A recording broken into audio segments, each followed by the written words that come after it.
Hyderabad gun park వద్ద BJYM కార్యకర్తల ఆందోళనతో ఉద్రిక్తత నెలకొంది. యువతను కాంగ్రెస్ పార్టీ మోసం చేసిందని, ఉద్యోగాలు భర్తీ చేసే నిరుద్యోగులను ఆదుకుంటామని అప్పుడు చెప్పి ఇప్పుడు కాంగ్రెస్ అధికారంలోకి వచ్చినా పట్టించుకోవడం లేదని బీజేవైఎం కార్యకర్తలు నిరసన చేపట్టారు.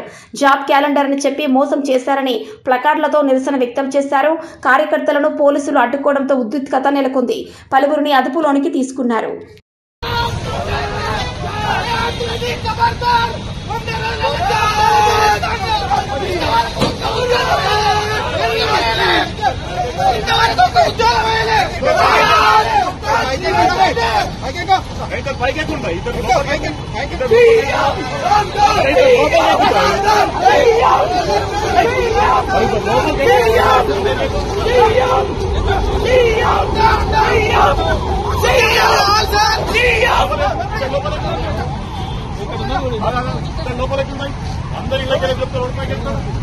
ప్రభుత్వం వచ్చిన తర్వాత 100 రోజుల్లో నిరుద్యోగులకి 4016 నిరుద్యోగ వృత్తి ఇస్తున్నారు.